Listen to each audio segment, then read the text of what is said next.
যে আমরা শেষ যেদিন হলো, সেদিন আমরা শেষ করেছিলাম কিসে, হ্যাঁ, আরসি সার্কিট। আরসি সার্কিটে আমরা শেষ করেছিলাম, আরসি সার্কিটের কিরকম রেসপন্স হয় সেটা সম্পর্কে একটা ধারণা আমাদের হয়েছিল।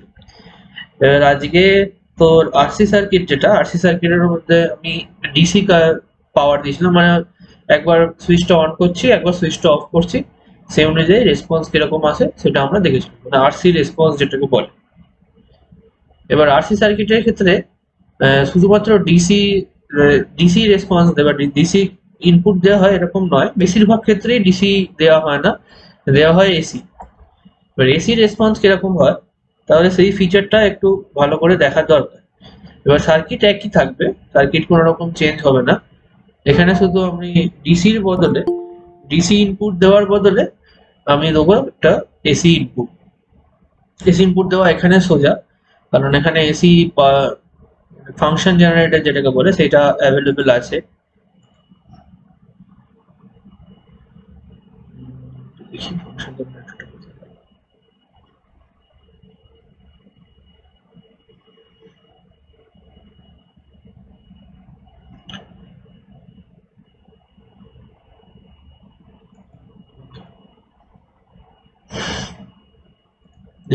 এটা নিশ্চয়ই আগের দিন একবার দেখিয়েছি মনে হয়, ফাংশন জেনারেটর কাকে বলে নিশ্চয়ই জানিস তোরা।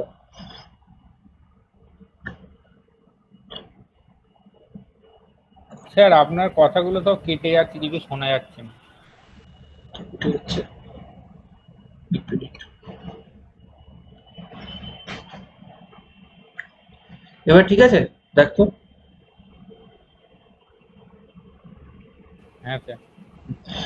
ওকে, তোরা আগে মানে ফাংশন জেনারেটর কি জিনিস সেটা সম্পর্কে নিশ্চয়ই আইডিয়া আছে। ফাংশন জেনারেটর কি কাজ করে, মানে যে কোনো একটা এসি সিগন্যাল জেনারেট করার জন্য আমরা ফাংশন জেনারেটর ইউজ করি। এবার এসি সিগন্যাল সাধারণত কি হয়, সাধারণত একটা সাইন ওয়েভ হয়। ফাংশন জেনারেটর সাইন ওয়েভ ছাড়াও বিভিন্ন সিগন্যাল জেনারেট করতে পারে, যেরকম স্কোয়ার ওয়েভ, ট্রায়াঙ্গুলার ওয়েভ বা শর্ট বলে ওটাকে, ওয়েভ, এই ধরনের জেনারেট করতে পারে।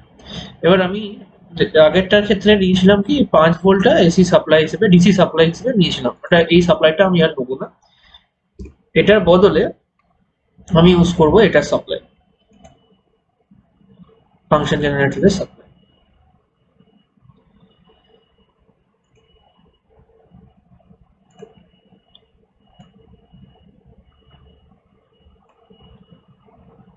আর এই গ্রাউন্ডটা একটু সাবধানে রাখতে হবে, কারণ এই যে গ্রাউন্ডটা আছে, এই গ্রাউন্ডটা যেন আগের গ্রাউন্ডের সাথে। স্যার আপনার ওখানে চেঞ্জ হয়ে যাচ্ছে, আমাদের এখানে চেঞ্জ হচ্ছে না কিন্তু। কেন চেঞ্জ হচ্ছে না কেন? একটু ডিলে আছে মনে হচ্ছে আমারও। স্যার আটকে যাচ্ছে। ডিলে আছে একটু মনে হচ্ছে।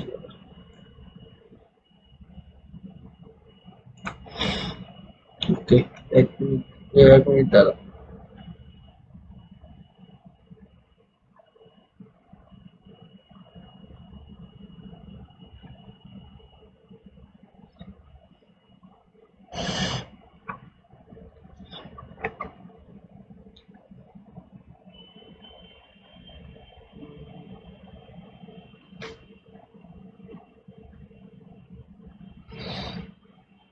এক মিনিট ওয়েট করে, আমার হয়তো ইন্টারনেট মনে হয় কিছু গন্ডগোল করছে। 1 মিনিট।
এবার মনে হয় একটু ঠিক আছে, দেখ তো। হ্যাঁ স্যার, ও আচ্ছা। এবার এটা কথা হচ্ছে যে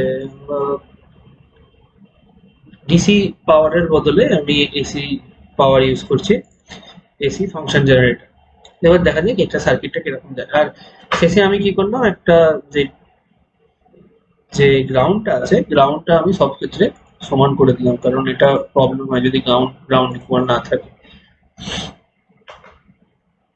এবার যদি আমি সার্কিটটা সিমুলেট করি, কোডটা কি এখানে দেখো তো।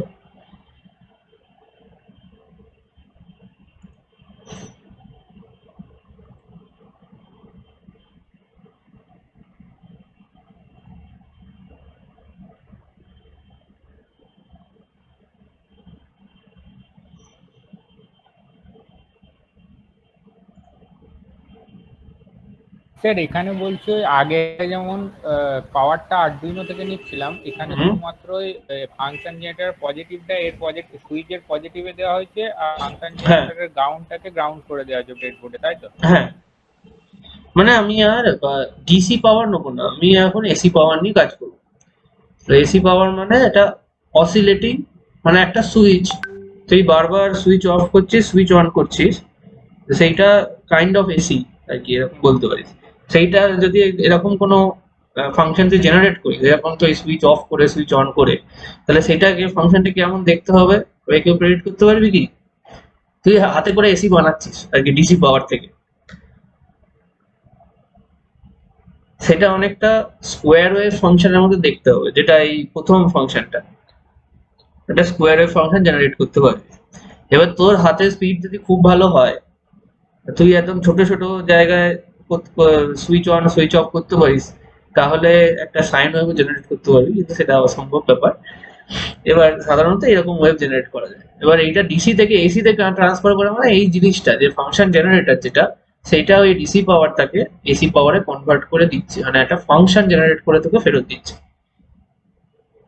আর তোদের ফাংশন জেনারেটর হয়তো তোরা প্র্যাকটিক্যালেও সার্কিট বানিয়েছিস হয়তো, কি করে ফাংশন জেনারেটর বানাতে হয়। এবার ওটা আমি জানি না যে সিলেবাসে আছে কিনা, আমরা এমএসসি তে করেছিলাম হয়তো ফাংশন জেনারেটর বানাতে হয়। এবার আমি এখানে সার্কিটটা অন করলাম, মানে এসি পাওয়ার দিচ্ছে 5 ভোল্ট। 5 ভোল্ট হচ্ছে 2.5 ভোল্ট থেকে আপ ডাউন, এটা 2.5 ভোল্ট করার দরকার নেই, এটা 0 ভোল্ট থেকেই করবে।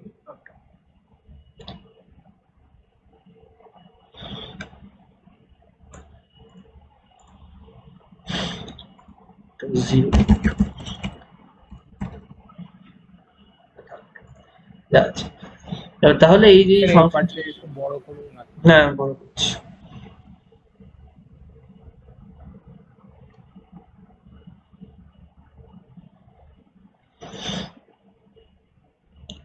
এবার যে ফাংশনটা জেনারেট হবে সেইটা আমি পাশে দেখতে পাবো, যেরকম আমরা আগের বার দেখেছিলাম ফাংশন জেনারেশন হওয়ার সময় কিরকম ফাংশন জেনারেট হয়।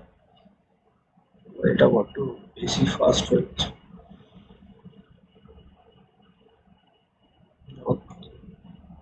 ফ্রিকোয়েন্সিটা যদি অনেক বেশি হয়ে যায় তাহলে তো ফাংশনটা জেনারেটই হবে না, যেটা আগের বারে প্রবলেম হচ্ছে। ধর এইরকম একটা সামথিং 78 হার্জ, স্যার আপনার কথা কাটা কাটা আসছে। কিছু প্রবলেম হচ্ছে তারা।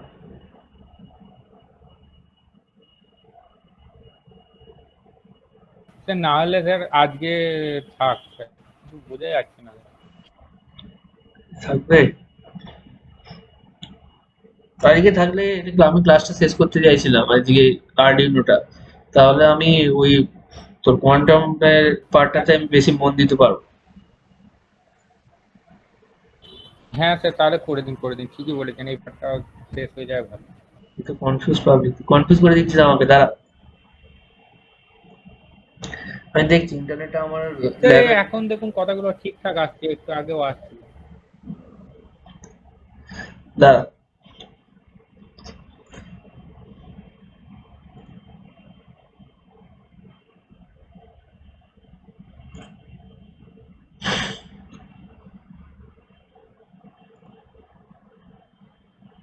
একান্ত না হয় তো চেঞ্জ করতে হবে।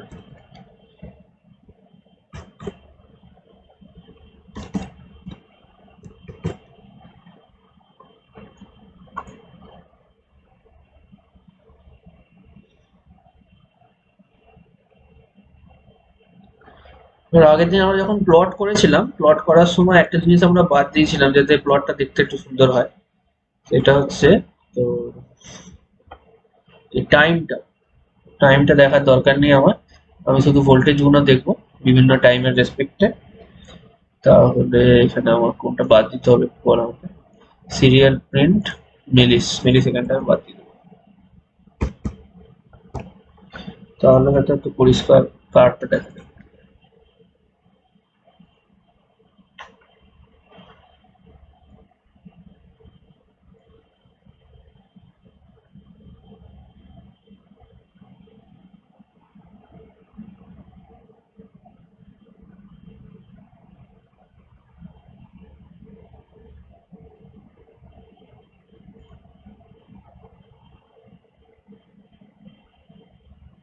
ওকে, তাহলে যে আগের সার্কিটটা ছিল সেই অনুযায়ী আমি এটা অ্যাড করেছি, এক্সট্রা ফাংশন জেনারেটর অ্যাড করেছি। এবার ফাংশন জেনারেটরে আরসি সার্কিটের সম্পর্ক মানে কেন দরকার, কারণ হচ্ছে আরসি মানে 1/RC, সেটা একটা কিন্তু তো ক্যারেক্টারিস্টিক টাইমের ইউনিট। এবার খেয়াল করে দেখবি ওটা একটা 1/√RC সামথিং, এটা হচ্ছে ক্যারেক্টারিস্টিক টাইম। এবার যেই ফ্রিকোয়েন্সি তুই ইনপুট দিবি, ধর সাইন ওয়েভ একটা ইনপুট করলো, সেই ফ্রিকোয়েন্সির আউটপুট আসবে কিনা বা কোন টাইমে কোন ফ্রিকোয়েন্সির আউটপুট আসবে সেটা একটু চেঞ্জ থাকে যখন আরসি সার্কিটের রেসপন্স দেখা যায়। যেটা দিবি সেটাই পাবি না, যেরকম ডিসির ক্ষেত্রে যেটা দেবো সেটা পাবো একটা লিমিটের মধ্যে, কিন্তু যখন এসি হবে সেটা কিন্তু একটু চেঞ্জ হয়ে যায়। এবার যদি আমি একটা সার্কিট দেখি, এই সার্কিটটারই যদি আমি দেখি আউটপুটটা 1 কিলোহার্টজ ফ্রিকোয়েন্সি, 1 কিলোহার্টজ ফ্রিকোয়েন্সি আর 5 ভোল্ট, এটা 5 ভোল্ট চেঞ্জ করে দিই, এত দরকার নেই। 2.5 ডিসি অফসেট মানে হচ্ছে 2.5 থেকে 5 উপরে 5 নিচে, আমরা যদি 0 করে দিই তাহলে +5 থেকে -5 হবে। এই ক্ষেত্রে square wave sine wave generator use করি।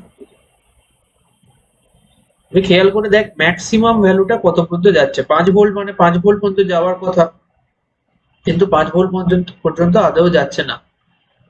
এখানে ভ্যালুটা দেখ 4.98, এখানে এক জায়গায় থেমে আছে আর প্রায় কনস্ট্যান্ট ভ্যালু দিচ্ছে, মানে কি আমি দিচ্ছি এসি কিন্তু বাইরে পাচ্ছি একটা ডিসি সিগন্যাল, একটা কনস্ট্যান্ট ভোল্টেজ। এবার যদি আমি ফ্রিকোয়েন্সিটা আর একটু চেঞ্জ করে দিই,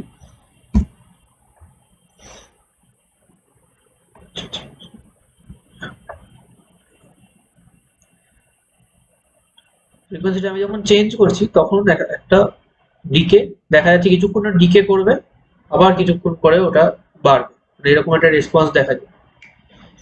এবার এই রেসপন্সটা কেন হচ্ছে তুই একটু কেউ একটু বলতে পারবে, মানে কি মনে হয়?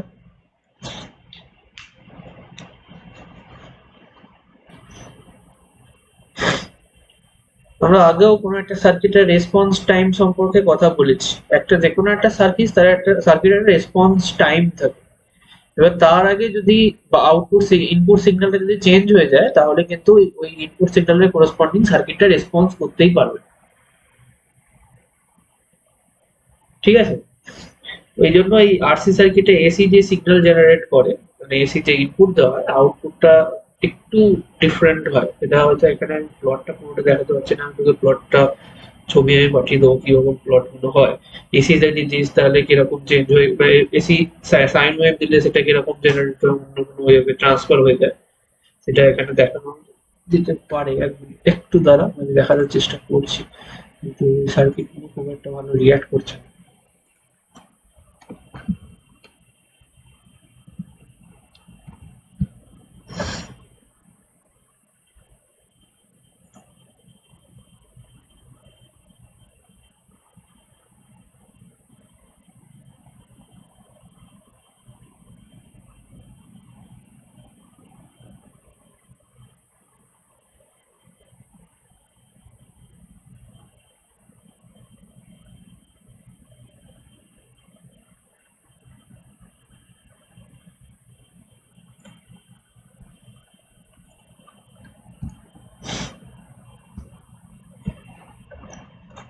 আচ্ছা, একটা সাইন ওয়েভ যদি খুব কম হার্টজের হয় তাহলে ওটা কিরকম দেখতে হবে? প্রায় কিছু বলতে পারবি?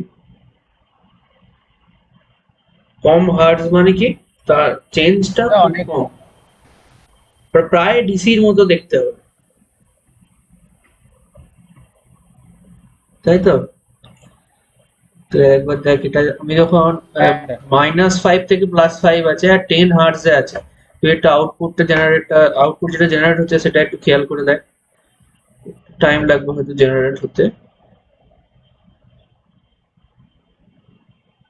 স্যার এখানে 10 হার্জ দিচ্ছেন আর 5 ভোল্ট মানে -5 থেকে +5, তাই তো? -5 থেকে +5, হ্যাঁ। আর এখানে এই যে এইটা ভোল্ট মিটারে মাপছেন, এটা কোন ভোল্টেজটা মাপছেন? এটা অ্যাক্রস ক্যাপাসিটর, যেটা আমরা আগে সার্কিটে রেখেছিলাম, অ্যাক্রস ক্যাপাসিটর। এটা খুব ফাস্ট চেঞ্জ করছে, এটা এত ফাস্ট হওয়ার কথা না। আমি আরো এটা কমিয়ে দিচ্ছি। চার্জ ছিল আবার তারপরে চার্জ থেকে হ্যাঁ, চার্জ থেকে discharge ডিসচার্জিং তাই তো? খুব তাড়াতাড়ি হচ্ছে।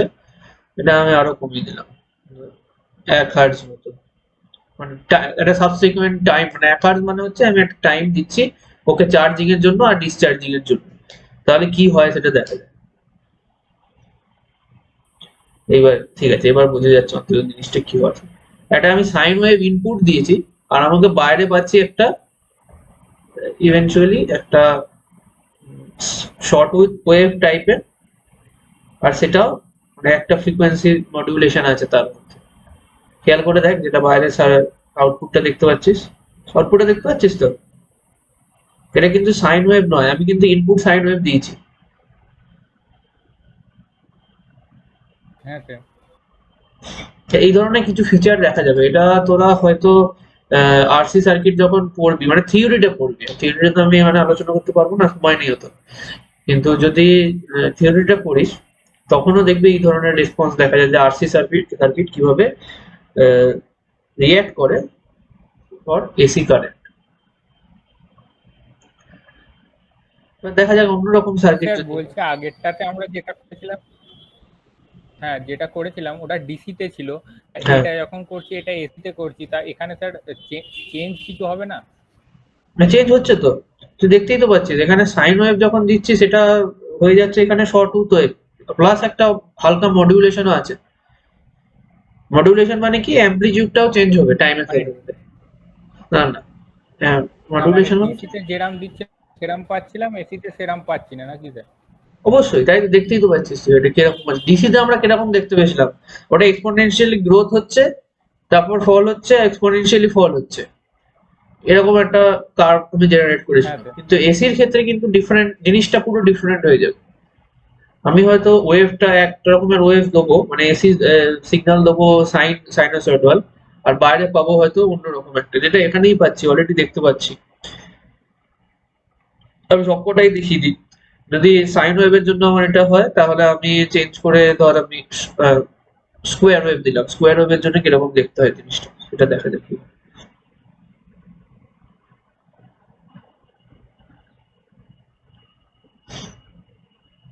স্কোয়ার ওয়েভটা অনেক বেশি তোর প্র্যাকটিক্যালি বুঝতে পারবি সাইন ওয়েভের থেকে, কারণ স্কোয়ার ওয়েভ মানে কি, আমি ওই যেরকম আগের বারে করেছিলাম যে সুইচ অন করছি সুইচ অফ করছি, স্কোয়ার ওয়েভ মানে সেটাই।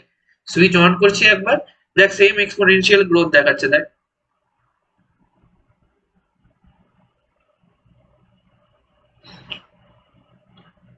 এক্সপোনেনশিয়ালি গ্রোথ, এক্সপোনেনশিয়াল ফল, যেরকম আমরা আগেও দেখেছি ডিসির ক্ষেত্রে স্কোয়ার ওয়েভটা অনেকটা ডিসির মতো বিহেভ করবে। তারপর শর্ট ওয়েভটাও প্রায় এরকমই।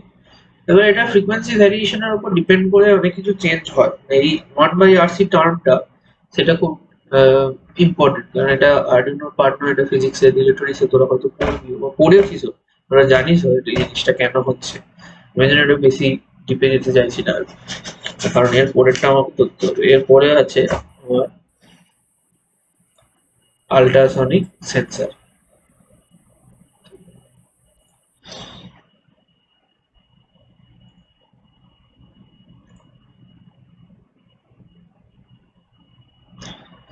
আমরা কি কি সেন্সর করেছি অলরেডি, আমরা একটা টেম্পারেচার সেন্সর করেছি, আর ইভেন একটাই সেন্সর করেছি, টেম্পারেচার সেন্সর। এবার টেম্পারেচার সেন্সরে কি ছিল, টেম্পারেচার সেন্সরে আমি একটা রেজিস্ট্যান্স মাপছিলাম, মানে টোটাল টেম্পারেচার ভেরিয়েশনের রেজিস্ট্যান্সটা চেঞ্জ হচ্ছে, সেই অনুযায়ী আমি একটা বলতে পারছিলাম, সেগুলি কোনো রেজিস্ট্যান্স বা একটা ভোল্টেজ আমি ইনপুট দিচ্ছিলাম, ইনপুট দিয়ে বলছিলাম আমার টেম্পারেচার এত। তার একটা কনভার্সন ফ্যাক্টর আছে যেটা আমরা আলোচনা করেছি, সেটা কি জিনিস, কনভার্সন কি করে হবে। এবার যদি তাই হয়, তার সাথে আমি আরেকটা সেন্সর করবো, সেটা হচ্ছে আল্ট্রাসনিক সেন্সর। আল্ট্রাসনিক সেন্সর কি কাজ করে, যেটা টেম্পারেচার সেন্সর হতো, টেম্পারেচার মাপার জন্য ইউজ করা হতো, আল্ট্রাসনিক সেন্সর ডিস্টেন্স মাপার জন্য, মানে প্রক্সিমিটি বলতে পারি যে ডিস্টেন্স মাপার জন্য ইউজ করা হবে। ডিস্টেন্সের রেঞ্জটা খুব খুব একটা বড় নয়, খুব ছোটই। আর আর্ডুইনো আরেকটা এরকমই আরেকটা সেন্সর আছে যেটা এর থেকে একটু আলাদা, সেটাকে বলা হয় প্রক্সিমিটি সেন্সর। প্রক্সিমিটি সেন্সর আর এই সেন্সরটাকে গুলিয়ে ফেলিস না, দুটো কিন্তু কাজটা প্রায় একই রকম করে, কিন্তু দুটো একটু ডিফারেন্ট। প্রক্সিমিটি সেন্সরটা দেখবে উপরে একটা ডোম টাইপের দেখতে হয়, মানে ধর ডোম মানে বুঝতে পারছিস কি বলার চেষ্টা করছি, একটা ধর তোরা বিড়লা তারামণ্ডলের উপরে যে এরকম একটা গোল মতো ডোম রাখা থাকে না, ওই ধরনের একটা দেখতে হয় প্রক্সিমিটি সেন্সর। যদি কেউ দেখে থাকিস প্রক্সিমিটি সেন্সর, প্রক্সিমিটি সেন্সর বলে যে কিছু আছে কি নেই, আশেপাশে কিছু আছে কি নেই, মানে ইয়েস নো তে অ্যান্সার করে। আর আল্ট্রাসনিক সেন্সর ইউজ করে হচ্ছে তোর ইয়েস নো তে অ্যান্সার করে না, তার সাথে কিছু ডেটাও প্রোভাইড করে যে আমি ডিস্টেন্স কতটা আছে, যেটা সেন্স করছে, যে যেটা অবজেক্টটা সেন্স করবে তার ডিস্টেন্স কতটা। এবার আল্ট্রাসনিক সেন্সর কাজ কি করে করে, এটা প্রথম পার্ট। প্রথম সেন্সরটা হচ্ছে দেখতে এরকম। এবার এই দুটো ওই হয়তো আল্ট্রাসনিক সেন্সর পড়েছিস কিনা আমি জানি না, কিন্তু এই দুটো দেখতে কিরকম মনে হচ্ছে একটু বলতো, এই দুটো জিনিস।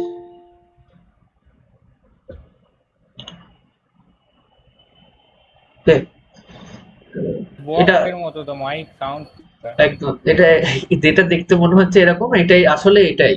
এটা হচ্ছে দুটো স্পিকার লাগানো আছে। এবার একটা স্পিকার কিভাবে কাজ করে সেটা ও খুব একদম ছোটবেলার ফিজিক্স, যে একটা স্পিকার, কোনো একটা সাউন্ড স্পিকার কি করে কাজ করে। একটা স্পিকার কাজ করে হচ্ছে যে কোনো একটা সাউন্ড তৈরি করা, একটা নির্দিষ্ট ফ্রিকোয়েন্সি সাউন্ড তৈরি করা। এবার সেটা সাউন্ড কি করে তৈরি করতে পারে, ধর একটা কয়েল আছে যার মধ্যে তুই কারেন্ট প্রোভাইড করতে পারবি, ওই কয়েলটাকে একটা ম্যাগনেটের চারদিকে একটা ম্যাগনেটিক ফিল্ডে রেখে দিবি। ম্যাগনেটিক ফিল্ডটা চেঞ্জ করার কোনো অপশন নেই, তো মানে ম্যাগনেটটা আমি কোথাও একটা জোর করে আটকে রেখে দিচ্ছি। এবার যদি ওই কয়েলের মধ্যে যদি কারেন্ট তুই পাঠাস, তাহলে কি হবে, কয়েলটা মুভ করবে, যেটা সিম্পল প্রথম দিকে আমাদের অ্যাম্পিয়ার্স ল বা যাই হোক কিছু আমরা প্রথম দিকে দেখেছিলাম, যে ইলেকট্রন যদি কোনো একটা ম্যাগনেটিক ফিল্ডের মধ্যে দিয়ে মুভ করে তাহলে সেটা ডিফ্লেকশন হয়, মনে আছে? এটা ফোর্স ল ইউজ করতাম আমরা হ্যাঁ স্যার। ম্যাগনেটিক ফিল্ডে। এবার সেটা যদি হয় তাহলে একটা কয়েলের মধ্যে যদি কারেন্ট মানে তো ইলেকট্রনই যাচ্ছে আসলে, তাহলে ইলেকট্রন যদি যাতায়াত করে তাহলে কয়েলটা মুভ করবে। এবার ওই অনুযায়ী এরকম বক্স, যেটা যেগুলো স্পিকার গুলো তোরা দেখেছিস, সেই স্পিকারের মাঝখানে একটা বড় সড়ো একটা ম্যাগনেট বসানো থাকে, তার পাশে থাকে একটা কয়েল, কয়েলটা ম্যাগনেটটা জুড়ে আর কি, ম্যাগনেটটাকে কভার করে থাকে। আর ওই কয়েলের সাথে উপরে একটা পর্দা কানেক্ট করা থাকে, যেটা তোরা দেখেছিস কালো রঙের যে স্পিকারের পর্দাটা হয়, বা নিজের হেডফোনটা খুলেও দেখতে পারবি এখানে ওখানে ওরকম থাকে। এবার যখনই একটা কারেন্ট প্রোভাইড মানে কারেন্ট সিগন্যাল প্রোভাইড করা হয়, যেটা ওই সাউন্ড, যেটা গান বা কিছু একটা যেটা সাউন্ড আমি দিচ্ছি, সেটা একটা সিগন্যাল জেনারেট করে, মানে কারেন্ট তৈরি করে, তো সেই কারেন্ট অনুযায়ী ওই পর্দাটার মুভমেন্ট হয় ওপর নিচে। সাউন্ড কি, সাউন্ড হচ্ছে তোর এয়ার কম্প্রেশনের জন্য তৈরি যে ওয়েভটা তৈরি হয়। সাউন্ড সাউন্ড কি ধরনের ওয়েভ, তোর লন্ডিটিউডাল ওয়েভ, সোজা যেদিকে যাচ্ছে সেদিকেই ওয়েভের প্রোপাগেশন, সেদিকেই অসিলেশন। এবার তাহলে ওরকম একটা ওয়েভ তৈরি করে সাউন্ড জেনারেট হয়, মানে এই এত কিছু করে সাউন্ড জেনারেট হয় স্পিকারে। তাহলে আমি যদি একটা সাউন্ড জেনারেট করতে যাই যেটা আল্ট্রাসনিক, মানে আল্ট্রাসনিক মানে কি, সনি সাউন্ডের ভেলোসিটি ওটা 340, এবার তার চেয়ে বেশি হলে সেটা আল্ট্রাসনিক। আল্ট্রাসনিক সাউন্ড আমি ডেভেলপ করতে চাইছি, তাহলে আমি এই ছোট স্পিকার দিয়ে আমি ডেভেলপ করতে পারি, যে কোনো সাউন্ড ডেভেলপ করতে পারি, সেটা কোনো বড় কথা নয়।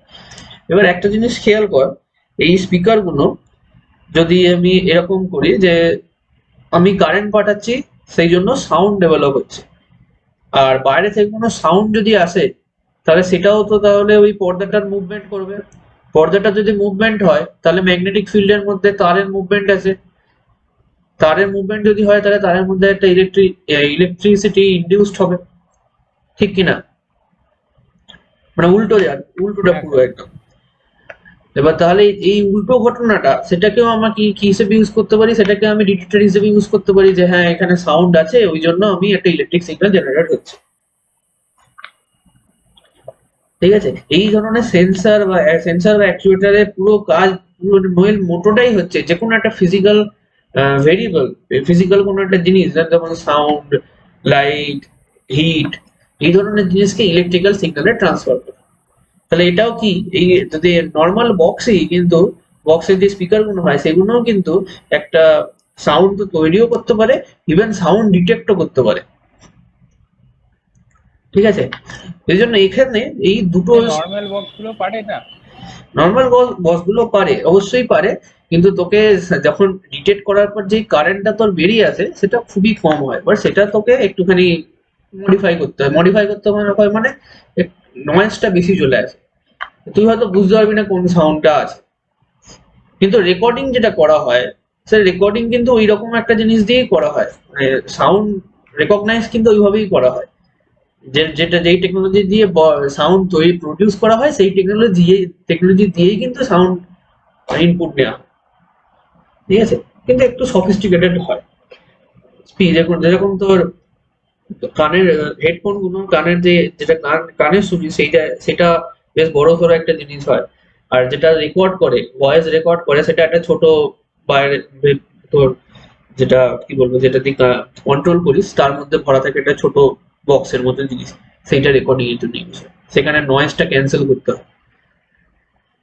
ঠিক আছে, এক্ষেত্রে এই দুটো জিনিসই আল্ট্রাসনিকের ক্ষেত্রে সুবিধা আছে। আল্ট্রাসনিকের ক্ষেত্রে তুই খুব সহজে ডিটেক্ট করতে পারবি, কারণ আল্ট্রাসনিক যে নর্মাল সাউন্ডের যে নয়েজটা আছে, যেটা নর্মাল নয়েজ থাকে, এমনিতেই যদি কোনো সাউন্ডও না থাকে তাহলেও একটা নয়েজ থাকে, যেটা আমাদের রেঞ্জ যতটা সেই রেঞ্জের মধ্যে ওই নয়েজটা থাকে। এবার যদি ওই রেঞ্জে আমরা আল্ট্রাসনিকে কথা বলতে পারি না, আল্ট্রাসনিকে আমরা সাউন্ড সহজে তৈরি করতে পারি না, আর আল্ট্রাসনিক আমরা শুনতেও পাই না, তাহলে ওই রেঞ্জে যদি ওই রেঞ্জের বাইরে চলে যাই তাহলে আমাদের শোনার যেই নয়েজটা আছে সেইটা আমি বাদ দিয়ে দিলাম পুরোটা, আমরা জাস্ট আল্ট্রাসনিকই ডিটেক্ট করবো, তাহলে নয়েজ ফ্রি আমি ডিটেকশন হবে, আরো অ্যাকুরেট ডিটেকশন হবে, আর এটা খুব ভালো ডিটেক্ট করতে পারে। এবার যেটা হচ্ছে যে এই দুটো জিনিস হচ্ছে দুটো, একটা ডিটেক্টর, একটা তো রিসিভার, আর একটা ট্রান্সমিটার, দুটো আছে। ট্রান্সমিটার কি করে, ট্রান্সমিটার একটা আল্ট্রাসনিক সাউন্ড প্রডিউস করার পরে কোনো একটা অবজেক্ট সাউন্ডটা ধাক্কা খেয়ে ফিরে আসবে, ধাক্কা খেয়ে ফিরে আসার পরে ও রিসিভার ওটা রিসিভ করে। এবার তোরা বল এখান থেকে কি ওই অবজেক্টটার ডিস্টেন্স আমি ক্যালকুলেট করতে পারি কোনোভাবে? মানে খুব একটু ইঞ্জিনিয়াস উপায়, কিন্তু খুব খুব একটা কঠিনও নয়, ক্যালকুলেট করতে পারা যাবে, একটু খেয়াল করে দেখ। হ্যাঁ স্যার, ওই সাউন্ডের ফ্রিকোয়েন্সিটা কতটা দূর থেকে আসছে সেটা থেকেই তো বোঝা যাবে। ডপলার এফেক্ট কাজে লাগানো যায় যদি। ডপলার এফেক্ট এত জটিল কেন করি, সহজ কর জিনিসগুলো, সহজ কর। ডপলার এফেক্ট অনেক দূরের কথা, কিচ্ছু দরকার নেই ডপলার এফেক্ট। আর খুব কাছে যদি হয় তাহলে ডপলার এফেক্ট কি দেখতে পাবি তুই? যদি খুব কাছে যদি অবজেক্টটা থাকে তাহলে ডপলার এফেক্ট দেখা যাবে কি? আর ডপলার এফেক্ট খুব একটা যে বেশি হয় না। সেরকমও নয়, মানে খুবই কম ডপলার এফেক্ট। দেখবি ভ্যালু গুলো একবার চেক করে দেখবি, ভ্যালু গুলো সাবস্টেন্সিয়াল ভ্যালু দেয় কিনা। ডপলার এফেক্ট আমি খুব কম দেখেছি, যেটা আমাদের রিয়েল লাইফে ফিজিক্যাল ওয়ার্ল্ডে বলতে ফিজিক্যাল কিছু অবজেক্ট যেগুলো আছে, সাউন্ডের ক্ষেত্রে ইভেন ডপলার এফেক্ট ইউজ হয় কোথাও মেজারমেন্টের জন্য। ডপলার এফেক্টটা আমি যতদূর মনে পড়ছে দেখেছি, যেটা ওই টেরিস্ট্রিয়াল অবজেক্ট মেজারমেন্টের জন্য ইউজ করা হয়, যে রেড শিফট বা গ্রিন ব্লু শিফট, এটা আমি পড়েছি কিনা তো জানি না। যে ডপলার এফেক্টের একটা রিয়েলিস্টিক উদাহরণ হচ্ছে আমাদের ইউনিভার্সিটি এক্সপ্যান্ডিং, সেইটা মাপা যায় এই ডপলার এফেক্ট দিয়ে। ঠিক আছে, এবার তার ডপলার এফেক্ট বাদ দাও, ডপলার এফেক্টটা বড্ড জটিল হয়ে যাচ্ছে, আরো সহজ কি উপায় হতে পারে সেটা বল।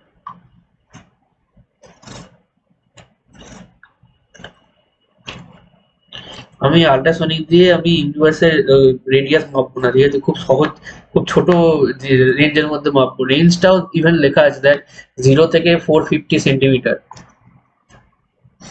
ঠিক আছে, এবার আমি তাহলে বলি, ব্যাপার হচ্ছে যে এই সার্কিটের মধ্যে আমার কাছে একটা এক্সট্রা ফিচার আছে, আরডিনোর মধ্যেই ইভেন একটা এক্সট্রা ফিচার আছে, সেটা হচ্ছে টাইম মেজারমেন্ট। খুব প্রিসাইজলি টাইম মেজার করতে পারে আরডিনো। এবার যদি এটা আমি জানি যে আলোটা আলো না, সাউন্ডটা কখন আমি ছেড়েছি আর কখন পেয়েছি, তাহলে ওটা একটা কি, ওটা একটা মানে বাইল্যাটারাল ট্রায়াঙ্গেল, মানে সমদ্বিবাহু ত্রিভুজ তৈরি করবে। আমার যেন ইংলিশটা মনে পড়ছে না, সমদ্বিবাহু, মানে সমদ্বিবাহু একটা ত্রিভুজ তৈরি করবে। তাহলে ওই ত্রিভুজ থেকে নিশ্চয়ই খুব সহজেই ডিস্টেন্সটা বার করে নেওয়া যাবে, কারণ আমি দুটো বক্সের মধ্যে ডিস্টেন্স আমি জানি। একবার খেয়াল করে দেখ। মানে স্যার ওই যে যখন ছাড়লাম সাউন্ডটা, প্রথমটাই ধাক্কা ছিল, ধাক্কা খেয়ে দ্বিতীয়টাই গেল, ওইটা বাহু তৈরি করলো, এবার সেখান থেকে টাইমটা ক্যালকুলেট করবো, তাই তো? টাইমটা আমি জানি, টাইমটা আমি বার করে নিতে পারবো। হ্যাঁ, তাহলে টাইমটাও জানি। ওই ডিস্টেন্সটা হ্যাঁ যেতে কত টাইম লাগলো আমি জানি, তাহলে ওই ডিস্টেন্সটা হ্যাঁ যেতে কতটা টাইম লাগে আমি যদি জেনে থাকি, তাহলে আলোর মানে সাউন্ডের ভেলোসিটি আমি জানি 340 মিটার পার সেকেন্ড। ঠিক আছে, তাহলে আমি হ্যাঁ যেখান থেকে ডিস্টেন্স বার করতে আমার কতক্ষণ লাগবে, আমি টাইম জানি, আমি ভেলোসিটি জানি, ডিস্টেন্স তো আমার এমনিই বেরিয়ে গেল, হ্যাঁ হ্যাঁ হ্যাঁ তাই নাকি? তাহলে অনেক সহজে হয়ে যাবে, ডপলার দরকার নেই। এবার তাহলে আমি যদি এইটার মেজারমেন্ট কি করে করতে হয় জানি, আরো একটুখানি ক্যালকুলেশন আছে যেটা আমি বলছি। যেটা হচ্ছে এর ইনস্ট্রুমেন্টের সম্পর্কে জানা একটু দরকার। সেটা হচ্ছে যে কোনো ইনস্ট্রুমেন্টের ক্ষেত্রে আমাকে দুটো জিনিস তো লাগবেই, যেটা পাওয়ার সাপ্লাই দেবে ইনস্ট্রুমেন্টের, সেটা হচ্ছে 1 নম্বর পিন আর 4 নম্বর পিন, সেটা হচ্ছে ভিসিসি এন্ড গ্রাউন্ড। এটা প্রায় 5 ভোল্ট পাওয়ার সাপ্লাই, যেটা আরডিনো পাওয়ার সাপ্লাই আছে সেটাতেই কাজ হয়ে যায়, আমাকে এক্সট্রা কিছু করতে হয় না। আর আরো দুটো পিন আছে, যেটা হচ্ছে trigger and echo. Trigger and echo কি করে? ট্রিগার হচ্ছে ইনপুট টাইপ, ইকো হচ্ছে আউটপুট টাইপ। ট্রিগার কি করে, তোকে ওই যে ট্রান্সমিটার যে ভোল্ট স্পিকারটা আছে সেটাকে অন করবে। আর ইকো হচ্ছে যখন ইকোতে কোনো একটা সাউন্ড এসে রিসিভ করলো, সেইটাও খবরটা পেছনে পাঠাবে। তাহলে কি দুটোর মধ্যে যে টাইম গ্যাপ, সেটাও কিন্তু আমি জেনে যাব আরডিনো দিয়ে। আরডিনো মানে কতক্ষণ পরে ওই ডেটাটা এসেছে সেটা বলতে পারবো। এবার ক্যালকুলেশন যদিও যতদূর আমরা বুঝে গেছি, যদি বুঝে যাইও, তাও সবসময় কোডের মধ্যে ক্যালকুলেট করাটা একটুখানি জটিল হয়ে যায়। সবসময় কোডের মধ্যে ক্যালকুলেট করতে গেলে চাপ হয়ে যায়। ওই জন্য এটার জন্য হয়তো আমার মনে হয় আমি যেটা কোডটা লিখেছিলাম তাতে ক্যালকুলেশনটা আলাদা করে দরকার ছিল না। সেটা একটা, তো কি যেন বলে, আমার একটা মডিউল ইউজ করেছি। যাই হোক, এবার হ্যাঁ, এবার পিন গুলো কিরকম কাজ করে, ট্রিগার পিন আর ইকো পিন কিভাবে কাজ, কি কি পালস তৈরি করে। এবার ধর আমি একটা সিগন্যাল এসছে, ট্রিগার আর ইকোটার কাজ কি বললেন, একবার বলবেন?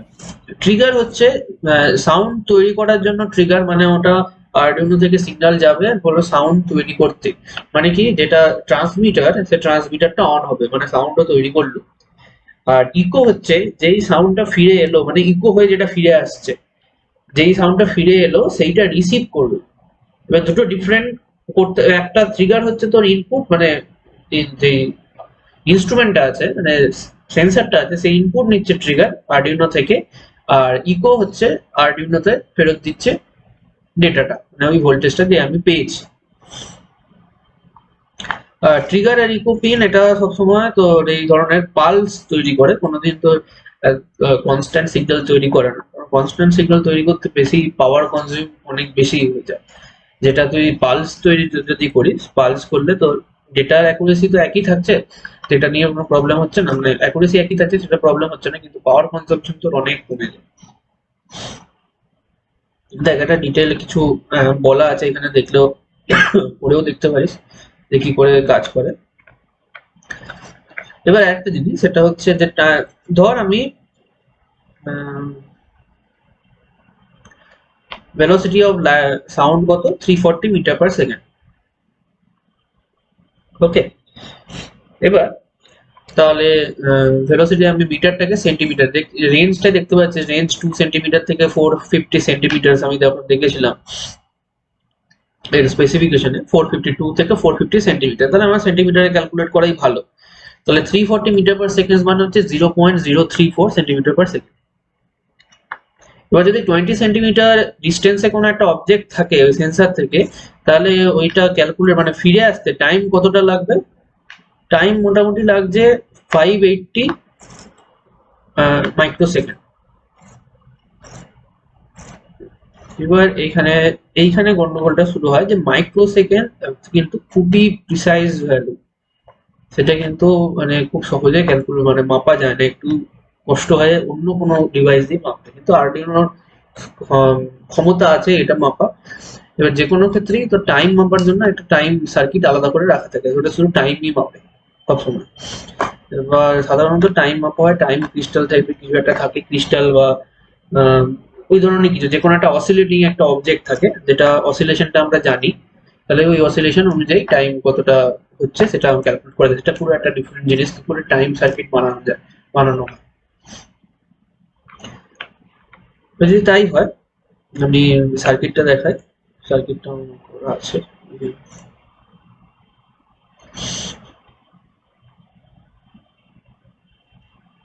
সার্কিটটা খুব একটা জটিল নয়, মানে খুবই সোজা সার্কিটটা। প্রথম দিকে সার্কিট গুলো আমি বানিয়ে দেখাচ্ছিলাম, কারণ এরপর তারপরে আর বানিয়ে দেখানোর কোনো মানে হয় না, কারণ জাস্ট কানেক্ট করলেই তো সার্কিট তৈরি হয়ে যায়। একটা সিভিক সিক্সে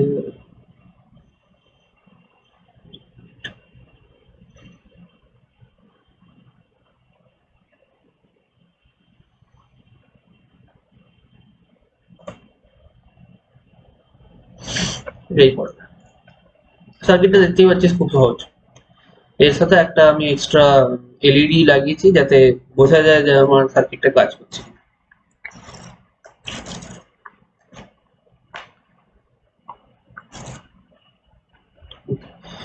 এই হচ্ছে সার্কিট।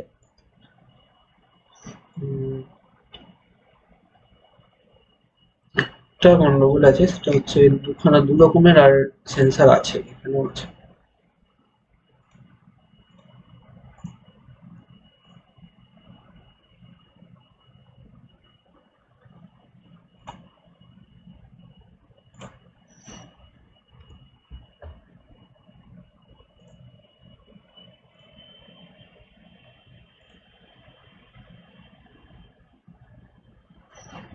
দেখ একটা জিনিস, যে দু রকমের সেন্সার আছে আমার কাছে অলরেডি, কারণ এখন যে পুরোনো যে সেন্সার গুলো ছিল সেগুলোতে আলাদা করে ট্রিগার আর ইকো আলাদা পয়েন্ট হিসেবে দেওয়া থাকতো, যেটা আমি দেখালাম কিছুক্ষণ আগে। এই সেন্সারটাই আমি দেখালাম যে HCSR04, এটা এটা ট্রান্সমিটার, এটা রিসিভার, অ্যান্ড যে ভিসিসি গ্রাউন্ড ট্রিগার আর ইকো।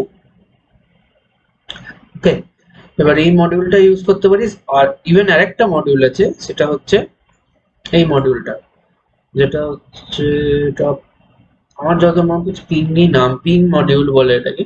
পিং মডিউলে এই ট্রিগার আর ইকোটা একটা পয়েন্টেই কানেক্ট করা থাকে। আমি এই মডিউলটা এখনকার মতো ইউজ করছি, এই মডিউলের সার্কিটটা আমি বানিয়ে দিয়ে দেবো, অসুবিধা নেই, দুটো মডিউল দিয়ে দেবো।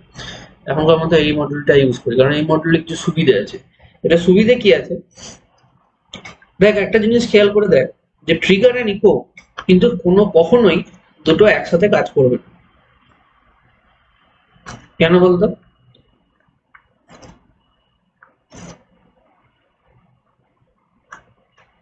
স্যার একটা দিয়ে তো সাউন্ডটা জেনারেট করি, আর একটা দিয়ে তো মানে ওটাকে ক্যাপচার করা হয়, তাহলে স্যার দুটো একই কি করে হবে? এবার দুটো যদি এক হয়ে যায় তাহলে মানে কি, ওটা জাস্ট পাশের সাউন্ডটাই আমি শুনতে পাচ্ছি, আমার কাছে রিফ্লেক্টেড সাউন্ডটা কিন্তু আসেনি। তাহলে ওটাকে যদি আমি ধরি ওটা কিন্তু ভুলই হবে। হ্যাঁ মানে যখন হ্যাঁ ওই জন্য বাট এখনকার মডিউল যেগুলো ইউজ করা হয়, এটা মডার্ন মডিউল যেটা, আর এটা পুরনো, এটা আগে ইউজ হতো ট্রিগার ইকোটা আলাদা করে। এখন ওরা কি করে, যে ওরা ট্রিগার ইকো পয়েন্টটাকে একটা পয়েন্টের মধ্যে ঢুকিয়ে দেয়, একটা পয়েন্টেই আছে। এবার সেখানে যখন যেহেতু দুটোর মধ্যে একটু সামান্য ডিলে থাকবে, ওই ডিলে গুলো আলাদা করে ক্যালকুলেট করতে পারে, মানে ওটা টাইম ডিলেটাও ক্যালকুলেট করতে পারে। ওই জন্য আর আলাদা করে ট্রিগার আর ইকো পয়েন্ট আলাদা করে ইউজ করে না। ঠিক আছে, যদি তোদের মনে হয় যে ট্রিগার ইকো দরকার পড়বে এই সার্কিটটা, তাও আমি করে রাখবো, আমার মনে হচ্ছে করে রাখা দরকার। ঠিক আছে, আমি মোটামুটি আজকের এই এই সার্কিটটা দিয়েই পড়াচ্ছি। ট্রিগার ইকো যে সার্কিটটা HR0S04, সেটার জন্য আমি বানিয়ে পাঠিয়ে দেবো। এবার কোডটা একটুখানি দেখতে হবে, আমি লিখছি না, আমি একটু বলে দিচ্ছি কোডটা।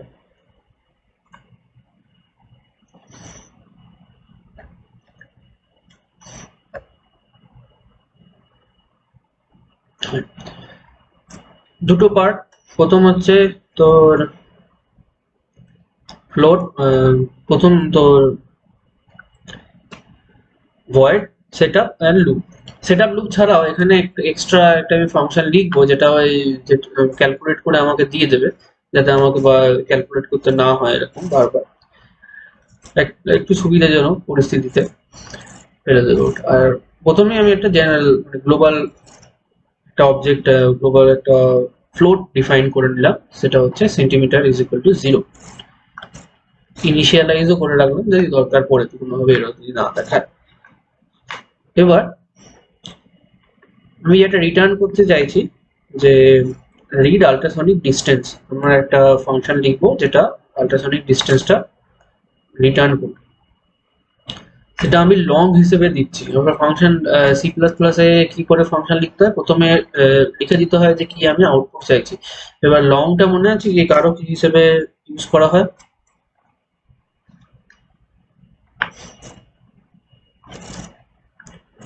লং হচ্ছে কোনো বড় ইন্টিজার যখন আমি ইনপুট মানে চাইছি তখন আমি লং হিসেবে ইউজ করব, ঠিক আছে? খুব প্রিসাইজ ইন্টিজার যদি আমি চাই তাহলে আমি লংটা ইউজ করব। এবার আমি আউটপুটে লং পাবো। আর ফাংশনটা এরকম যে পিন মোড ট্রিগার পিনটা হচ্ছে আমাকে ইনপুট দিতে হবে আর সেটা আউটপুট হিসেবে সেট করা থাকবে, কারণ আমি তো ওটাতে আউটপুট দেবো বাইরে থেকে। আর তারপরে ডিজিটাল রাইট ট্রিগার পিন লো, প্রথমে আমি ট্রিগার পিনটা সেট করব লোতে, আমাকে সেট করে রাখতে হবে একটা, প্রথমে সাউন্ড আমি তৈরি করবো না, তারপর সাউন্ডটা তৈরি করবো, তখন রেডিউস করবে তারপরে। আর তারপর ওয়েট হবে ডিলে মাইক্রোসেকেন্ড 2 মাইক্রোসেকেন্ড ডিলে, মানে বুঝতেই পারছিস কতটা কম সময়, কম সময় মেজার করতেও পারছি ইভেন আর। আর আমরা যে ডিলে গুলো আমরা করেছিলাম, যে আগে যে ডিলে গুলো করেছি সেগুলো হচ্ছে সব মিলি সেকেন্ডে, কারণ 100 ডিলে মানে হচ্ছে 1 সেকেন্ডও দাঁড়াবে। আর ডিলে মাইক্রোসেকেন্ড করার জন্য তোকে মাইক্রোসেকেন্ড আলাদা করে বলে রাখতে হবে যে ডিলে মাইক্রোসেকেন্ড 2। এবার digital write trigger pin high, আমি কিছুক্ষণ পুরো বন্ধ, সাউন্ড পুরো বন্ধ করে দিলাম যাতে বাইরের কোনো নয়েজ না থাকে। আমি বলতেই পারবো যে এখানে যদি আগে সাউন্ড করে থাকি তাহলে তারপরে বন্ধ করে পরের সাউন্ডটা করবো, যাতে আগের সাউন্ডের উপর যেন তোর উপর চেপে না যায়, সুপারপোজ না করে যায়, তাহলে কিন্তু ডিস্টেন্স মেজারমেন্টটা ভুল হতে পারে। এবার বন্ধ করার পরে আমি আরেকটা পালস তৈরি করলাম যেটা 10 মাইক্রোসেকেন্ড স্থায়ী হবে, digital write trigger pin high. তারপর ডিজিটাল রাইট ট্রিগার পিন আবার লো, 10 মাইক্রোসেকেন্ড পরে আবার পালসটা বন্ধ করে দিলাম, আবার লো করলাম। আর পিন মোড ইকো পিন যেটা, সেটা হচ্ছে ইনপুট পিন মোড, যেহেতু ইনপুট আমার নেবে, input return pulse in echo pin high. হলো পরিষ্কার? মানে এখানে কিছু গন্ডগোল মনে হচ্ছে কি? হাই হওয়ার পর আবার লো করলেন কেন, মানে দ্বিতীয়বার লোটা কেন করলেন? কারণ আমাকে পালস করতে হবে, একটা পালস জেনারেট করে দিতে হবে, কারণ ডিটেক্ট করবে ও পালসই, মানে কন্টিনিউয়াস একটা সাউন্ড কিন্তু ডিটেক্ট করতে অসুবিধা হয়। পালস মানে আমি একটা সিগন্যাল, মানে স্পেসিফিক ওইটাই ডিটেক্ট করবো আমি, এরকম পালস তৈরি আমার বারবার আমাকে পালসই তৈরি করতে হবে, পালসটাই তৈরি করলাম আর কিছু। আর ইকো পিনটাও বুঝে গিয়ে নিশ্চয়ই, ইকো পিনটা আমাকে ইনপুটটা ফেরত দিচ্ছে। এবার এই যে ফাংশনটা আমার লেখা হয়েছিল, আমি এটা লিখেছিলাম তো দুটোর জন্যই, এই পিং যে মডিউলটা আছে সেটার জন্য ইউজ করা যাবে, আর ওই S0 বা HCS04 যেটা আছে সেইটার জন্য ইউজ করা যাবে। ওই জন্য আমি ট্রিগার পিন আর ইকো পিনটা আলাদা করেই রেখেছিলাম। এবার যেহেতু আমি এই মডিউলটা ইউজ করেছি তখন ট্রিগার পিন আর ইকো পিন একই, ওটা নাম্বারগুলো একই আমি বসিয়ে দেবো, দেখবি পরেও দেখতে পাবো। ঠিক আছে, আমার ফাংশনে যদি কোনো অসুবিধা না হয় তাহলে আমি তারপর একটা এগোচ্ছি, সেটা হচ্ছে ভয়েড সেটআপ। ভয়েড সেটআপে তো সিরিয়াল বিগিন 9600, আমি সিরিয়াল পোর্টটা খুলে রাখছি যাতে আমি ইনপুটটা আউটপুটটা দেখতে পাই, সেন্সরের আউটপুটটা আমি কম্পিউটারে দেখতে পাই, সিরিয়াল মনিটরে দেখতে পাই ইভেন। আর আরেকটা আমি পিন খুলে রাখছি আউটপুট দেওয়ার জন্য, সেটা হচ্ছে পিন মোড 8 আউটপুট। এই 8 নম্বর যে পিনটা, ডিজিটাল পিনটা, সেটা আমি খুলে রাখছি। আর সেখানে একটা এলইডি আমি ইউজ করব যাতে আমি দেখতে পাই, জাস্ট সার্কিটেই দেখতে পাই যে আমার একটা ডিস্টেন্স সেন্সর সেন্সিং হচ্ছে। ভয়েড সেটআপ শেষ। সেটআপের পরে যে লুপ পার্টটা আছে, লুপ পার্টে সেন্টিমিটার ইজ ইকুয়াল টু 0.034 বলছি, মানে কোনো কি 0.034 রিড আল্ট্রাসনিক ডিস্টেন্স। এখানে দেখ রিড আল্ট্রাসনিক ডিস্টেন্স যে ফাংশনটা আছে সেই ফাংশনের করেসপন্ডিং আমাকে ট্রিগার পিন আর ইকো পিন দিতে হবে। যেহেতু আমি পিন মোডটা ইউজ করছি সেটা 7 and 7, যদি আমি অন্য যে মডিউলটা ইউজ করতাম তাহলে দুটো আলাদা আলাদা পয়েন্টে কানেক্ট করতাম আর সেখানে দুটো পিন নাম্বার গুলো ডিফারেন্ট আমি দিয়ে দিতাম। তারপরে হ্যাঁ, তা এটা কেন আমি এই জায়গাটা কি একবার এই জায়গাটা হচ্ছে তোর রিড আল্ট্রাসনিক ডিস্টেন্স, একটা ইউনিভার্সাল একটা ফাংশন। তুই যে কোনো সেন্সর লাগা, যে কোনো আল্ট্রাসনিক সেন্সর, অবশ্যই আল্ট্রাসনিক সেন্সর লাগা, তার দুটোর জন্যই কাজ করবে ফাংশনটা। এবার যেহেতু আমি এই পিং সেন্সরটা আমি ইউজ করছি যেখানে ট্রিগার আর ইকো একটাই পিন, ওই জন্য দুটো যে ট্রিগার পিন আর ইকো পিনটা আমি 7 আর 7 দিয়ে দিয়েছি। অলরেডি দেখ কানেক্ট করা আছে, সিগমা দেখ মানে সিগনেচার যেটা, সেইটা কানেক্ট করা আছে সাথে সাথে, ওই জন্য দুটোই আমি 7 দিচ্ছি। এটা কি মেজার করে দেবে? এটা মেজার করে দেবে যে কতটা ডিস্টেন্স ও ট্রাভেল করেছে, মানে কতটা ডিস্টেন্স নয় সরি, কতটা টাইম ও লেগেছে মাইক্রো সেকেন্ডে যে পুরোটা ঘুরে আসতে, পুরো সাউন্ডটা ঘুরে ওখানে তৈরি করা সেন্সিং এর মধ্যে যে টাইমটা আমার লেগেছে। এবার সেখান থেকে আমি ডিস্টেন্স ক্যালকুলেট করব কি করে? ভেলোসিটি দিয়ে গুণ করব প্রথমে, ভেলোসিটি দিয়ে গুণ করার পরে ওটাকে 2 দিয়ে ভাগ করব। কেন 2 দিয়ে ভাগ করব? কারণ শুধু যাওয়ার ডিস্টেন্সটা তো নেবো, আসাটা তো নেবো। হ্যাঁ, আসারটা তো নেবো না, যে কোনো একটা নেবো, তাহলে ওটাকে 2 দিয়ে ভাগ করব। 2 দিয়ে ভাগ করলে যেটা আসবে সেটাই হচ্ছে ওই সেন্সর থেকে আমার অবজেক্টের ডিস্টেন্স।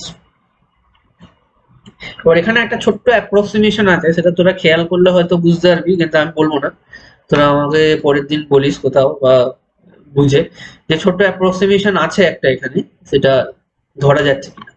ঠিক আছে, যাই হোক। এবার তাহলে যখন আমি ডিস্টেন্সটা পেয়ে যাবো, যেটা আমি চাই, ডিস্টেন্স যদি আমি পেয়ে যাই, তাহলে আমি সিরিয়াল প্রিন্ট সেন্টিমিটার আর মানে ডিস্টেন্সটা, আর তারপরে প্রিন্ট এলেন সেন্টিমিটার, মানে সেন্টিমিটার মানে একক, ইউনিটটা আমি লিখছি। এই ইউনিটটা পরে প্রবলেম করে দেখাচ্ছি। স্যার বলছি আপনি, এখানে বলছি স্যার, এই যে 7 যাওয়ার ডিস্টেন্স আর আসার ডিস্টেন্স, এই দুটোকে আপনি সেম ধরে নিয়েছেন? হ্যাঁ, তাই তো হওয়া উচিত নয় কি? হ্যাঁ, মানে এই 7 আর 7 নম্বরে যাওয়ার ডিস্টেন্স আর আসার ডিস্টেন্সটা দিল দুটো থেকে, দুটো না না না না, তুই ভুল বলছিস। অ্যাড করে তো 2 দিয়ে ভাগ করো। না না, তুই ভুল করছিস। ওটা 7 আর 7 ওই জন্য দেওয়া হয়নি, একটু পরে যাচ্ছে। 7 আর 7 ওই জন্য দেওয়া হয়নি। 7 আর 7 হচ্ছে পিন নাম্বার, ট্রিগার পিনের নাম্বার আর ইকো পিনের নাম্বার। ঠিক আছে, 7 7 ওইটা ডিফারেন্ট জিনিস। আচ্ছা, ঠিক আছে, এবার আমি যদি সেন্টিমিটার যেটা ভ্যালুটা আমি পেয়ে যাই, তাহলে আমি ওটা প্রিন্ট করে দেবো, আমার কাজ শেষ। আল্ট্রাসনিক ডিস্টেন্স দিয়ে দিয়েছেন। প্রিন্ট এলএন হচ্ছে প্রিন্ট লাইন, যেটা আমি আগের দিনও বলেছিলাম যে পাইথন যদি প্রিন্ট তুই করিস, যেহেতু পাইথনে তোরা অভ্যস্ত, পাইথনে প্রিন্ট করলে ওটা অলরেডি প্রিন্ট এন্ড তারপর একটা লাইনও প্রিন্ট করে দেয় বাই ডিফল্ট। কিন্তু অন্য ল্যাঙ্গুয়েজ গুলো কিন্তু প্রিন্টের পরে লাইন বাই ডিফল্ট প্রিন্ট করে না। যদি পরপর তুই প্রিন্ট লাইন না করিস, তাহলে ও কিন্তু পাশাপাশি সবকটা প্রিন্ট করতে থাকবে, আর সেটা ডেটাতে তুই কিছু বুঝতে পারবি না। ওই জন্য প্রিন্ট এলএন মানে হচ্ছে প্রিন্ট লাইন। আমি ওই লাইনটা পরের ডেটা যেন পরের লাইনেই আসে, পরপর সব ঝুলে না যায়, ওই জন্য প্রিন্ট লাইন করি। তারপরে এই সার্কিটে কিছু ওই রেড এলইডিটা জ্বালানোর জন্য আমি একটা ছোট স্নিপেট ইউজ করেছি। সেটা হচ্ছে যদি সেন্টিমিটারটা 100 নিচে হয়, মানে 100 সেন্টিমিটারের কাছে যদি বস্তুটা মানে অবজেক্টটা চলে আসে, তাহলে এটা জ্বলে যাবে। এলইডিটা জ্বলতে শুরু করে দেবে, আর 100 সেন্টিমিটারের দূরে হলে সেই এলইডিটা বন্ধ হয়ে যাবে। ঠিক আছে, এটা হচ্ছে পুরো সার্কিটটা। শেষে একটা স্নিপেট জাস্ট, এটা কেন ব্যবহার করা হয়েছে বলুন? এলইডিটা জাস্ট আমি চেক করার জন্য। আমি তো দেখতেই পাবো অলরেডি সিরিয়াল, যেহেতু সিরিয়াল খোলা আছে সেহেতু আমি দেখতেই পাবো যে আমার ডিস্টেন্স সেন্স করছে, কিন্তু তারপরেও যদি ফিজিক্যালি চেক করতে হয় ওই একটা ছোট্ট স্নিপেট। এলইডিটা যদি আমি 100 সেন্টিমিটারের কাছে চলে আসি তাহলে এলইডিটা জ্বলে যাবে, আর 100 সেন্টিমিটার থেকে দূরে চলে গেলে আমার এলইডিটা নিভে যাবে। এটা আমি দেখাচ্ছি। এবার যদি আমি এটা সিমুলেট করি,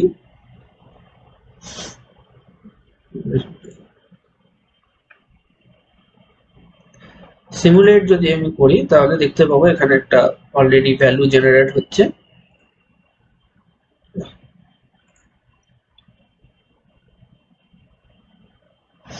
দেখতে পাচ্ছি আশা করি 42.025 বা সামথিং কিছু একটা।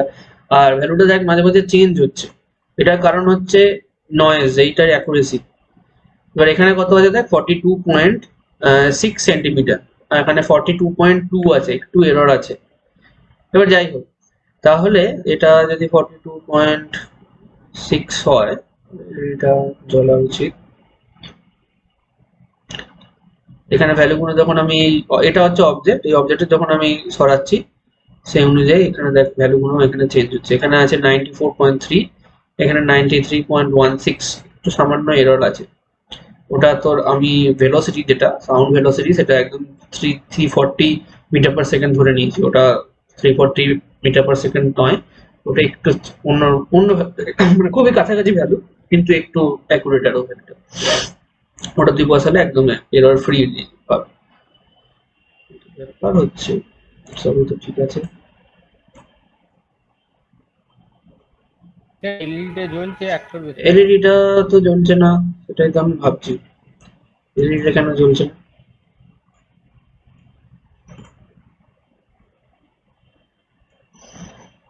ডিলেটা আমি বড্ড বেশি দিয়ে ফেলেছি।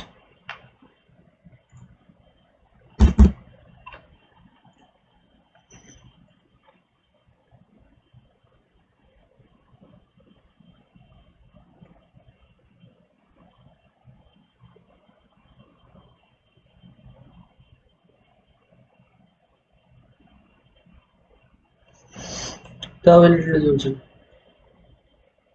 আল্ট্রাসনিক সেন্সর ঠিকঠাক কাজ করছে, এলইডিটা একটু প্রবলেম করছে মনে হচ্ছে।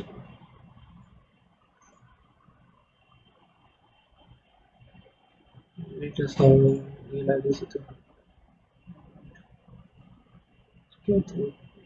ক্যাথোড কোনটাকে বলে? এটা পজিটিভ তো? Negative sir. নেগেটিভ? না, উল্টো লাগিয়েছি এলইডিটা। আচ্ছা, শিওর তো? হ্যাঁ স্যার, লাগান না, এখানে তো পুড়ে যাওয়ার ভয় নেই। Cathode negative sure. Cathode negative তো বুঝলাম, কিন্তু ভুল হয় না।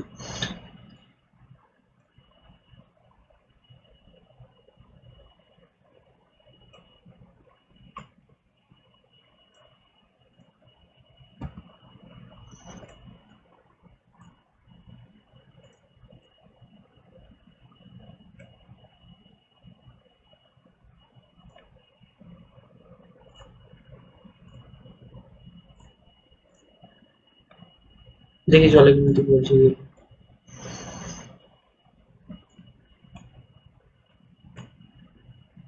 এই তো স্যার জ্বলছে। ইয়ে করতে হবে, রেজিস্ট্যান্স লাগাতে হবে, নাহলে পুড়ে যাবে।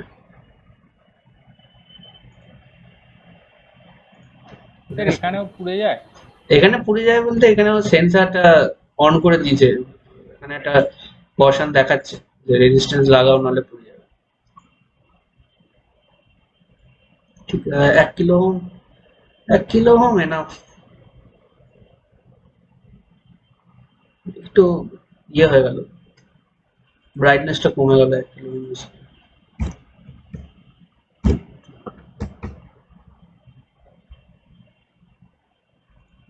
এই সেন্সারটা দেখাচ্ছে, দেখতে পাচ্ছিস? Current through the LED is 49.9 milli ampere. 20 milli ampere পর্যন্ত ম্যাক্সিমাম হতে পারে, 0.1 কিলো। দেখ আমি যে রেজিস্ট্যান্স অ্যাড করলাম তবে এটা চলে যাবে।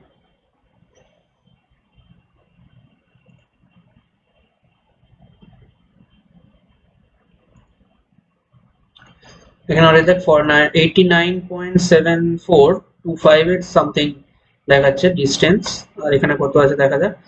এখানে আছে 92.3, মানে এটা খুব একটা লিনিয়ার হচ্ছে না, বাট হয়তো ওই কনস্ট্যান্টটা চেঞ্জ করলে আর একটু ভালো রেজাল্ট দেবে। এবার আমি এটাকে চেঞ্জ করি, 100 বেশি হয়ে গেলে এলইডিটা বন্ধ হয়ে যাওয়ার কথা। হ্যাঁ, এলইডিটা বন্ধ হয়ে গেছে। আর 100 কম হয়ে গেলে এলইডিটা অন হয়ে যাওয়ার কথা। এলইডিটা অন হয়ে গেছে, ঠিক আছে। এটা নিয়ে কোনো কনফিউশন আছে আর?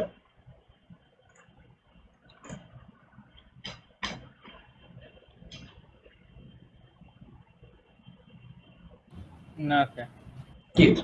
এবার এই যদি এটা যদি কোনো কনফিউশন না থাকে তাহলে এটা করসপন্ডিং একটা এক্সপেরিমেন্টে যেতে হবে, সেটা হচ্ছে গ্র্যাভিটির ভ্যালু বার করা। আমি এলইডিটা ক্লিক করছি, এলইডিটা আমার দরকার নেই। আর একটা জিনিস হচ্ছে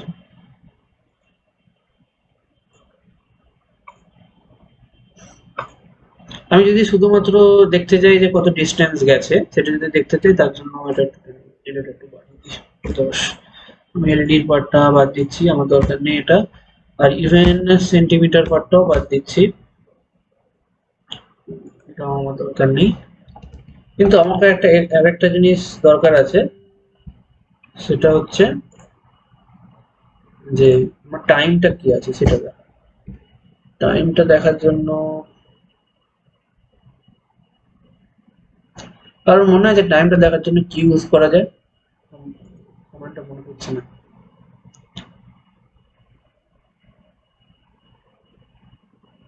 আগের দিন আমরা ইউজ করেছিলাম না একটা টাইম দেখার জন্য, মানে কতক্ষণ টাইম ইলাপস করেছে। আরসি সার্কিটে ছিল, মনে পড়ছে না। ছোটবেলায় একটা, হ্যাঁ মিলিস, মিলিস বা এখানে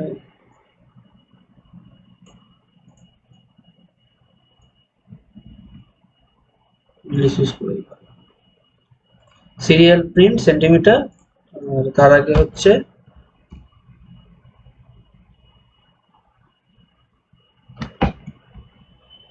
মিলিস এন্ড প্রিন্ট। দুটোর মধ্যে একটা স্পেস দেওয়া দরকার, না হলে গন্ডগোল হয়ে যাবে। হচ্ছে স্ল্যাশ টি,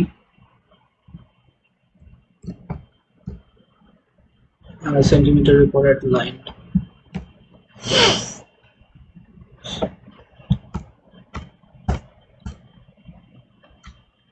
দেখা যাক কাজ করছে কিনা, তারপর আমি দেখা করছি কি ব্যাপারটা করার চেষ্টা করছি।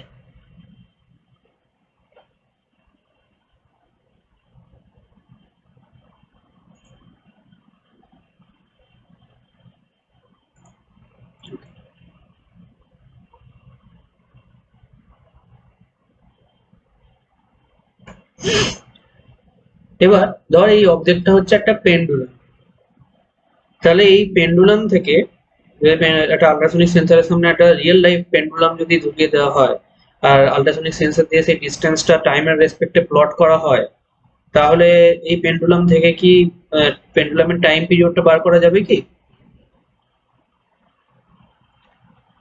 হ্যাঁ স্যার। বার করা যাবে। আচ্ছা এবার বল যে একটা পেন্ডুলাম তো, স্যার এখানে যে আপনি এই টাইমটা মাপলেন না, এই টাইমটা কিসের টাইমটা? এইখান থেকে কতক্ষণ পর ফিরে আসছে এই টাইমটা?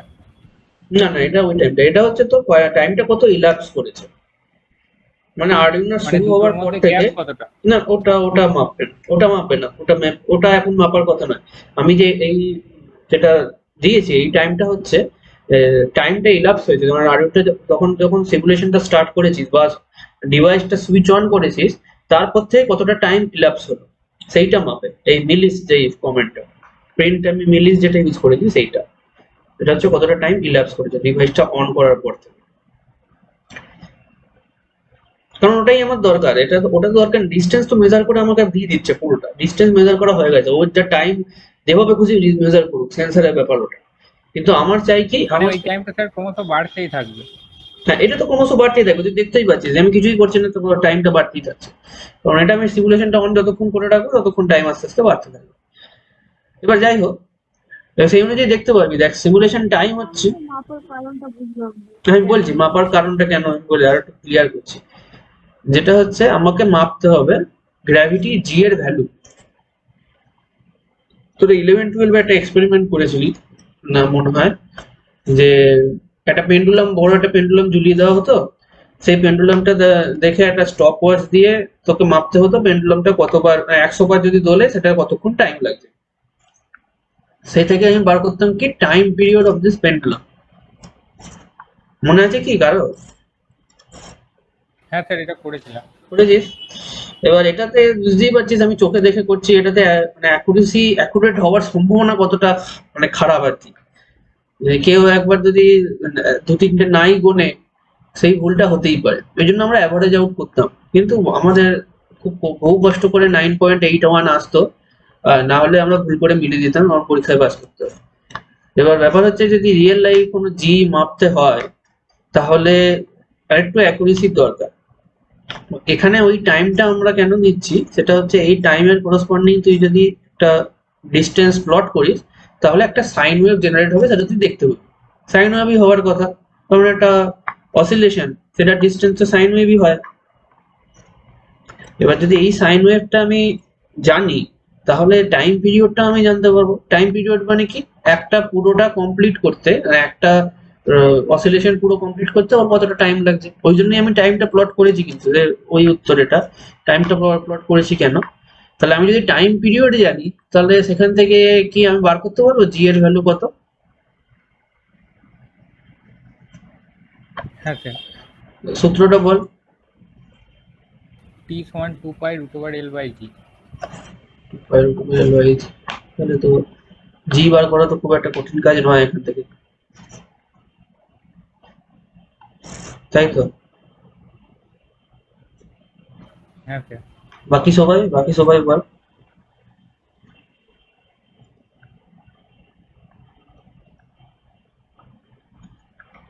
কারণ কোনো কোশ্চেন থাকলে বল, এটা অসুবিধা নেই, অ্যান্সার দিতে রাজি আছি।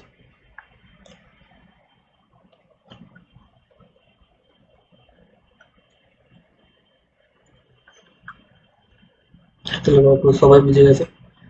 তাহলে এখান থেকে আমি টাইম পিরিয়ড ক্যালকুলেট করতে পারবো। টাইম পিরিয়ডের ভ্যালু প্রায় খুবই অ্যাকুরেটলি ক্যালকুলেট করা যায়। যেহেতু আমি একটা ইনস্ট্রুমেন্ট ইউজ করছি, আমি এখন চোখে দেখে স্টপ ওয়াচ দিয়ে ইউজ করছি না, সেহেতু খুবই অ্যাকুরেটলি ক্যালকুলেট করা যাবে। আর সেই অনুযায়ী জি এর ভ্যালু প্রায় 9.81 আসবে, বা তার চেয়েও ভালো একটা কোনো ভ্যালু আসা উচিত। ঠিক আছে, কিন্তু এই এক্সপেরিমেন্টটা ফিজিক্যাল ডিভাইস ছাড়া করা যাবে না, এটা আমি বলে রাখি। যে এখানে সিমুলেশনে আমি দেখাতে পারবো যে এইভাবে করা যাবে, কিন্তু একটা ফিজিক্যাল ডিভাইস যদি হয় তাহলে পুরো জিনিসটা করে দেখা যায়। মানে যারা যারা হয়তো ইউজ করছিস ফিজিক্যাল ডিভাইস তারা করে দেখতে পারিস।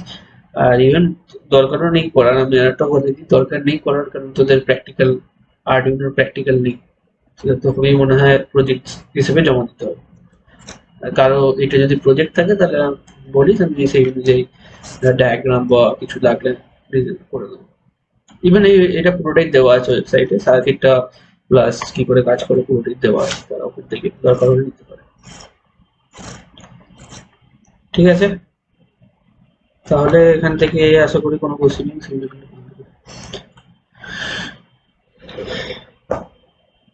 আরডিনো এখানেই শেষ, আর কিছু নেই।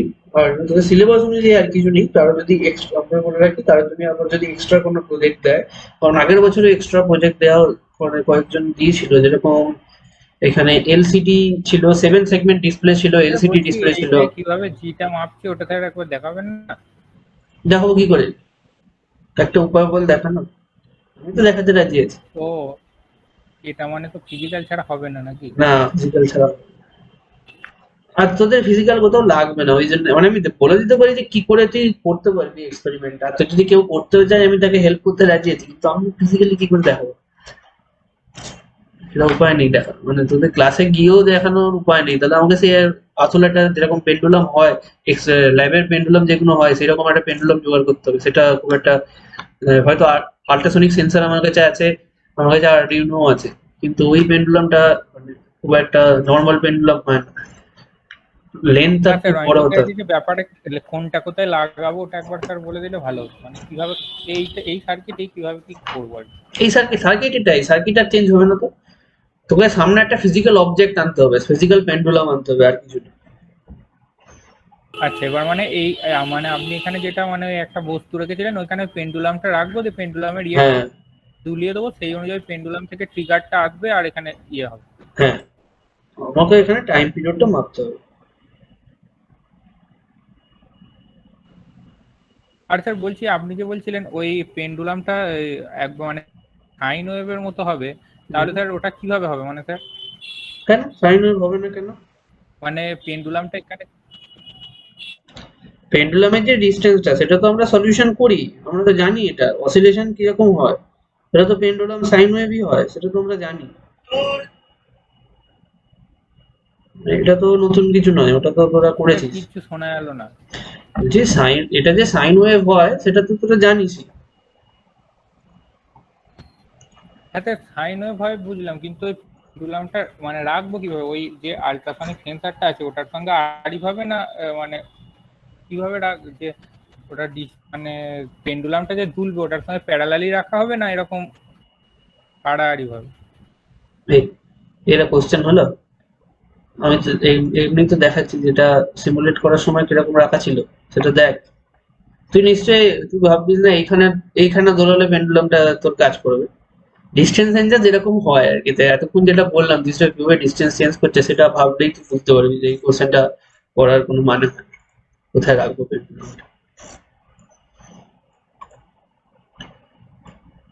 ঠিক আছে? আর যদি ফিজিক্যাল করতে চাস তাহলে পেন্ডুলামটা জোগাড় করতে খুব অসুবিধা হবে, পেন্ডুলামটা নর্মাল পেন্ডুলাম দিয়ে হবে না। এটা সাধারণত যেটা হয় আর কি, একটু একটু বেশি ওয়েট নেওয়া বল বা ভারী কোনো একটা বস্তু ঝোলাতে হয় নিচে, ভারী কিন্তু ছোট, আর অনেক উঁচু থেকে ঝুলাতে হয়, সেটা নয় অনেক উঁচু থেকে তুই দড়ি দিয়ে ঝুলিয়ে দিলি, কিন্তু ভারী আর ছোট জিনিস আর খুব এয়ার রেজিস্ট্যান্স তার কম হতে হবে এরকম একটা জিনিস পাওয়া একটু মুশকিল হয়েছে, সেটা ওই ল্যাবেই থাকে, বাইরে জোগাড় করা খুব মুশকিল, ঠিক আছে? হ্যাঁ, যেটা বলছিলাম যে আগের বারে কিছু হয়তো এক্সট্রা প্রজেক্ট দিয়েছিল, যেরকম যেটা সিলেবাসের বাইরে 7 সেগমেন্ট ডিসপ্লে, এলসিডি ডিসপ্লে, এই দুটো ডিসপ্লে সম্পর্কে তোদের একটু আলোচনা ছিল। আর যদি কেউ সার্ভো মোটরও করি, সার্ভো মোটরও এর মধ্যে নেই, এখানে করা নেই, কিন্তু কারো যদি প্রজেক্টটা দেয় করতে চায় তাহলে অবশ্যই ওয়েলকাম।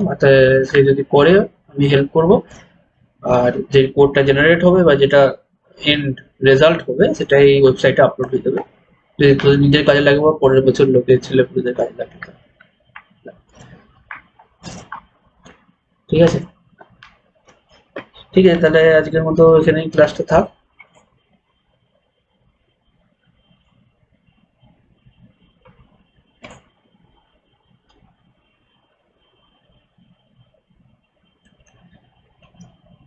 ঠিক আছে, এরপরে বুধবার আর রবিবার দুদিনই কোয়ান্টামের ক্লাস হবে, আমরা সবাইকে জানি।